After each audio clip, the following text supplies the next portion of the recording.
We are delighted to welcome into the studio from the Surrey FA, Jon Burr. Jon, good evening to you. Thanks very much. Thanks for having me. Thank you for coming along to see us here at Brooklands Radio. First things first then, I guess, just tell us a wee bit about your role within the Surrey FA, how you got involved, where you came from as a background, etc, etc. Yep, sure. I've been involved in the County FA for just over 3 years. I'm the Football Development Officer for the London Metropolitan Boroughs, so I cover Sutton, Richmond, Merton, Kingston, but also have a role within women and girls football across the county.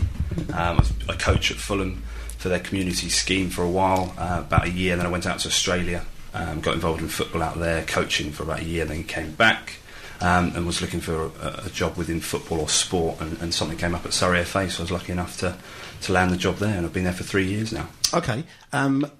And obviously your main directive is geared at the women and girls side of things. How big was that in Surrey, and how big is it now? Is that really sort of turning around and stuff? Yeah, it's growing all the time. I mean, we've had a county league for about 10 years now. So the Surrey County Women and Girls League's been going since 2002. So it's growing all the time. We see a lot of growth at the younger age groups, sort of under 10s to sort of under 12s. Yeah. And then as you get a little bit older, we do struggle a little bit with teams dropping off, and then it also goes into the ladies' football as well at the top. Okay, great. Well, that sounds, I mean, I was just saying, your history through football is quite varied, to have sort of gone all, across Australia and all various places like that. I mean, how did you end up at Surrey FA?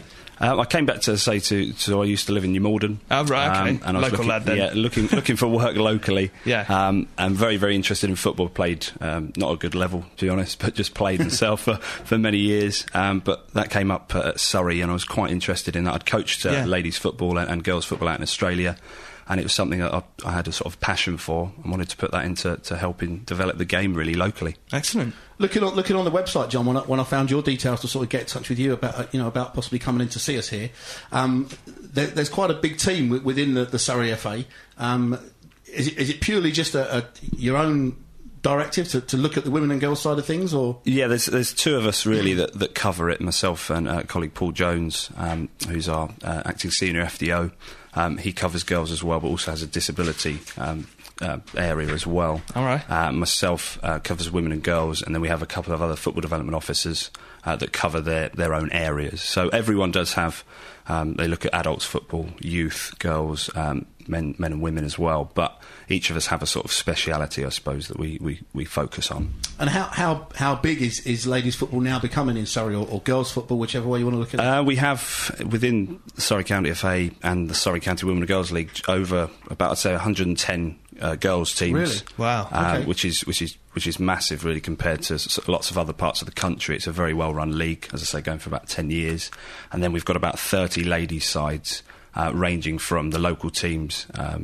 For example, Abbey Rangers ladies would be a local one. They play in our county league, moving up through Greater London all the way through to Chelsea ladies playing the new Women's Super League towards the top. So it's a big league. It's really well run compared to other areas, but it is growing all the time. But we do have a few areas in terms of the older age groups, sort of 15s, 16s. We do see a drop off, and that's where we're kind of working hard to keep those teams going. Yeah, okay. Yeah. I was going to say that must be quite hard. Having played football myself, and you get to a certain age, and maybe with males it's a little bit different. But females, as they get to the sort of end of their teenage years or whatever, want to go off and do other bits and pieces. It must be quite hard to keep that momentum going for them to sort of keep playing. Yeah, definitely. It's a big struggle. I mean, the lower age groups, under 10s, it's quite popular, for parents to get their kids into sport generally, and the girls do get involved at quite young age groups. But once they move through to the 15s, 16s, lots of other factors come into it. There's schoolwork, there's boys, there's all sorts of things. I can't say it was boys that got me out of football, but that's shopping on the weekends, that kind of stuff. Yeah. I mean, that's a cliche, but that's the kind of thing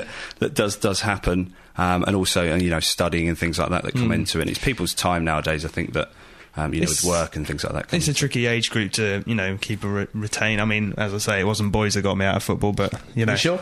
Yeah. Okay. No, I am Fair sure. enough. No, it definitely wasn't boys. It was something else, but I don't know. It definitely wasn't boys. But I mean, that's about the age I dropped off of football. So it is a difficult age group. I mean, are you still actively searching for players of that age, Yeah, new definitely. teams. Definitely. I mean, lots of the teams we have around here locally sort of play to just their limits in terms of they'll play 11 aside, but they'll only have a couple of subs.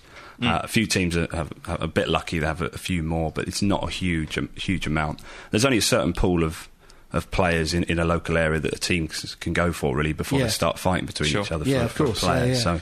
Do you manage to get round yourself, John, to some of the games? I'm assuming they take place Sunday mornings. Yeah, it's all mainly. Sunday mornings. Yeah, from around sort of 10:30, and the ladies kind of kick off at 1 o'clock. But we do try and get around and see clubs. But we'll see them for their whole development as well. So we're looking at the boys and the adults as well. So we'll try and see quite a few clubs. We've got quite a few big clubs in this area as well, which is great.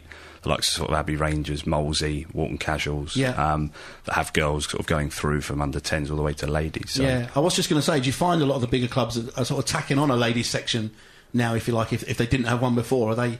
Yeah, I mean, a lot of them are ladies section for the games. A lot of them are trying to sort of progress. We have charter standard status, which is the club mark that teams can get, and I think the majority in this area have already got that status, which is brilliant. It means that their coaching qualifications, their safeguarding, everything about child welfare is top notch at the top, and they've got that mark. But part of that is development plans to grow the game. So if they've started with under 15s, they kind of progress them on to 16s and potentially, hopefully, into under 18s and ladies football. Fantastic. Okay. Now, one of the big things that we were talking about just when we were playing the song there before we came on air was the fact that you've now got Chelsea ladies, who are a team from obviously outside the area, playing within the county now. That's obviously quite a big scoop. Obviously, Chelsea are a very high-profile club, lots of money being banded around, lots of opportunity to sack managers left, right and centre whenever they want to. I think I'm going to apply for the next thing. Team should pick itself, really, shouldn't it, with that amount of It's money? either that or the England job. Yeah, exactly, if they don't want me for that. Yeah, I don't think the ladies get too much input in terms of money from Roman Abramovich. No, it's a shame. There's a little bit. They certainly, they train at Cobham Training Ground, which is brilliant for them. Yeah. State-of-the-art training facilities. And that links into the youth sections that they've got, which is their Girls' Centre of Excellence, which is the highest level you can get as a local player. And as of April, we were saying they've got their first league fixture down at Staines Town, Easter Monday. Yes, it is. Yeah, is that the right date? 9th of April. 9th of April. It's a 3 p.m. kickoff. 3 p.m. kickoff against the Doncaster Bells. That's it. Yeah. Who have been around for a long time, quite a high-profile side. Could be a tough test for the Chelsea ladies. I think it is. I mean, there's lots of they have quite a few international players nowadays. The Women's Super League, it's only been going since last year. And this is the second season. And I say they'll be based at Staines Town, which is a great opportunity, great little ground. Right. And what they're really looking for is to really build a fan base within that local area and further afield. Yeah. And that's what they're really... Speaking of Chelsea ladies, being an Arsenal fan, I happen to know, I think Chelsea ladies are playing Arsenal ladies, I think at the Emirates Stadium as well. In the Women's Super League, I believe. I think I'm right in saying that they've got a match coming up soon. I really thought you were going to make a very poor joke then and say Chelsea ladies are playing Tottenham this weekend or something, because I thought you were going to get all... No, well, they'd obviously win. They'd obviously win that. I'm talking about sort of realistic fixtures. Realistic fixtures, right. Okay. John, that, on a serious note, though, that must have been quite a big scoop, getting that calibre of team to come into the county and play. I mean, how did that develop from... Well, they've always been based out of Cobham, so they have, I suppose, been within the county already. Yeah. They were playing at Tooting and Mitcham last year, right? Sort of the London boroughs of Surrey. Yeah. So they're already playing there, but have decided to move to Staines, just looking for, as I say, support from schools around the local area, other clubs to come in and had links through their own contacts to move to Staines. But it's a great opportunity for local... youth clubs, anyone that's really interested in football, because it's going to be off-season as well, so it's going to run from April through to summer. They have a break for the Olympics and then they come back, but the plan being is it attracts people away from, once men's football's finished, the idea being that they go down and attend those games. Brilliant. And it's really down to people in the local area just to go and have a look at it, because until you see that level of football, some people are unaware of how good ladies football at the top level can be, really. Yeah. OK, so let's just confirm that again then. The first fixture, league fixture for the Chelsea ladies, is down at Wheatsheaf Lane at Staines. 3 p.m. kickoff on Monday the 9th of April. That's Easter Monday for anybody that wants to get down and have a look at that and just see exactly. I mean, like I was saying to you before we came on air, my sister played to a very good standard for many, many years, so I wouldn't knock women's football in any way, shape or form, to be totally honest. But it's Chelsea ladies against Doncaster Bells. You're also telling us, John, about the Surrey County Cup final, which is a few days prior to that. Yeah, we've got our own County Cup final, which is on the 4th of April. and that's a 7:30 kick-off at Leatherhead FC, so that's pretty local. Yeah. It's two decent sides. Again, it's Chelsea Reserves versus Fulham Compton. That's a 7:30 kick-off, and again, it's a couple of pounds on the door.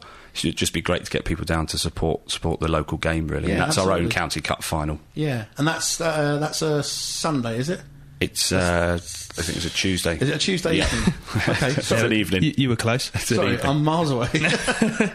I was just thinking Sunday at 7:30. That wouldn't. No, that wouldn't work. It's through the Easter holidays, so hopefully it's if parents are around to take the kids along and that kind of stuff to it, it should be nice. I was actually thinking of our involvement in it, Rob. Whether we could get down there and do anything. That's not a bad idea. Day. We could possibly go down on that evening. I quite like that idea and do something for that. I think actually, realistically thinking about it, I think it falls on a Wednesday. So I think the 1st of April is a week on Sunday, 2nd, 3rd, 4th. So I think it'll be a Wednesday evening. Okay. So we could easily get to Leatherhead, couldn't we? I think so, yeah. Do some bits and pieces, get some reporting, and speak to some of the people that are down there. Yeah, it'd be nice to see. Get some feedback for the Friday evening. Because we've got lots of local clubs down there as well, so lots of girls are hopefully attending through their clubs, so it'd be great to see you guys down there as well. I'm sure we could even afford the nominal entrance fee. As well, John. If we could be guaranteed like a coffee and a burger, I was going to say something at some stage during the game. I think something could be sorted out. Yeah, that sounds good. We would certainly bring ourselves down there. John, just tell us about plans for the future. Obviously, this is a big thing that Chelsea are coming into the county and starting to play.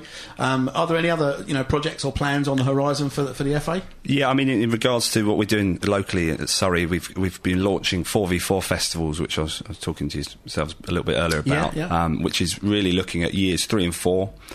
Playing 4v4 festivals so schools can just get a small group together, and we're linking those in with our chart standard clubs, and that's been really successful. We've run one over with Whiteleaf, we've run one with Sutton United as well recently. And the plan being is that they play the festivals as a school, and then they're offered coaching sessions on a Saturday to run sort of 6-8 weeks, and then they're led into for next season for a new under-10s team to start in the league. And we've been getting numbers of sort of 15 turning up to training sessions, which is brilliant. We've never run it before, so that's the kind of stuff we want to do. So if anyone's out there that's interested, that's got a girl at that sort of age group, that's where we're really trying to push clubs to be proactive, because boys get involved in football at I was going to say 5 years old. I assume if you get them at that age, they're more likely to continue on through those trickier years as well. If they've been doing it, with their friends since 5 or 6, it's one of those things that becomes part of your social life, something that you do at the weekend. So no, that's a really great initiative to have. That's the idea. I mean, if you can get them boys start at sort of 5 years old if they're passionate, and by the time a lot of girls in the local area start, they're starting at sort of 10, 11, and they're a couple of years behind. So it's trying to hook them into football and getting used to playing and training sort of Sundays and maybe training during the week at an early age. The parents get used to it, but also the development of the girls is massive compared to what it used to be. So if you can get them in at the ages as early as possible, really at sort of 6 or 7 years old, they have a better chance of progressing and becoming better players. Fantastic. John, if anybody is out there listening and wants to get involved with any particular team and they don't know how to approach a team or what teams might be in their local area, what's the best way of contacting either yourself or the Surrey there's FA a couple of themselves? different things. We've got our website, which is www.surreyfa.com, and on there we've got a tab along the football, which is Get Into Football. You can do a search on there that's for boys as well and adult sides. Put your postcode in, and that'll search local teams. The other way in terms of girls football is really come through to myself at the county office, which the best way is to email me on John, that's Jon.Burr, BRR, at surreyfa.com. All you really need to do is put down your age, the location, sort of rough area you don't mind sort of travelling, and we can link you with clubs. Yeah, fantastic. Excellent. Alternatively to that, they could obviously email us here in the studio if they wanted to go through the Brooklands website and make an inquiry to us, studio@brooklandsradio.co.uk. We would pick up the emails and obviously just forward them on to you. John, I'm sure we could sit and talk football and ladies football particularly all night, but we're only here till 9 o'clock, which is a bit of sad times. Thank you very much for taking the time out of what I'm sure is a very, very hectic schedule. We know that not everybody's always around on a Friday evening and bits and pieces, so thank you very much for taking the time to come and see us this evening. Please make sure you stay in touch. We'll obviously be in touch regarding the 4th of April, and if we can possibly come down, we might bring the old microphone and get some interviews with some people down there. That'd be brilliant. Snip it them back and play them back out on the show on a forthcoming Friday evening. Jon Burr, Football Development Officer from Surrey FA, live here in the studio with Brooklands Radio. John, thank you very much for your time, and we'll speak to you again very, very soon. Thanks very much. All right, Thanks. Take care.